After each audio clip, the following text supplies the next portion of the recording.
తెల్లవారుగానే చక్కగా లేచి కూర్చుంది. గడ్డలు జ్వరంతో సహా మాయమయ్యాయి. ఇదంతా సాయి యొక్క మహిమ అని చెప్పారు.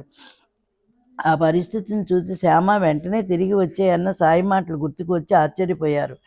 అతడు అక్కడికి వెళ్ళక ముందే కార్యం చక్కబడింది. అక్కడ టీని తీసుకుని మాధవరావు తిరిగి వచ్చేశాడు. ముందుగా మసీదుకు వెళ్ళి బాబా చరణాలకు నమస్కరించాడు. దేవా, ఏమిటి నీ లీల? మనసులో ఆందోళన కలిగిస్తావు, కూర్చుని చోటే సుడిగుండాలను లేపుతావు, మరలా శాంతింప చేసేది కూడా నీవే అని అన్నాడు. అందుకు బాబా, కర్మతంత్రం యొక్క గతి అతి గహనమైనది, దాన్ని గమనించు. నిజంగా నేను ఏమి చేయించను. అనవసరంగా ఖర్చుతోనే నా తలపై వేస్తారు. విధివశాత్తు జరిగే కర్మలకు నేను సాక్షి భూతుణ్ణి మాత్రమే. చేసేవాడు చేయించేవాడు అనంతుడైన ఆ ఒక్క పరమేశ్వరుడే.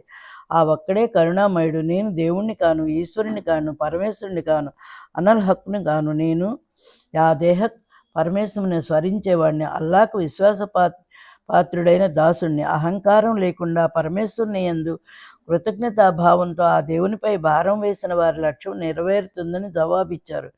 ఇటువంటిదే ఒక ఇరానీ వ్యక్తి యొక్క గొప్ప అనుభవాన్ని వినండి. పసిబిడ్డ అయినా అతని కుమార్తె మాట గంట గంటకు ఆగిపోతుండేది. ప్రతి గంటకు నోటి నుండి నురగ కక్కుతూ మూర్ఛ వచ్చి అక్కడికక్కడే వంగిపోయి విలవిల్లాడుతూ తెలివి తప్పి పడిపోయేది. ఎన్ని ప్రయత్నాలు చేసినా ఏదీ ఫలించలేదు.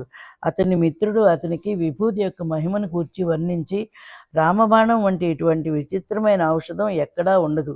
ఇక ఏమీ ఆలస్యం చేయకుండా పార్లేకు వెళ్ళి దీక్షితుని విభూతిని ఇమ్మని అడుగు, అతని వద్ద ఉంటుంది, సంతోషంగా ఇస్తాడు. రోజు భక్తి శ్రద్ధలతో సాయిబాబాని స్మరించుకొని ఆ విభూతిని కొంచెం త్రాగించితే మూర్చిపోయి జబ్బు నయమవుతుందని చెప్పాడు.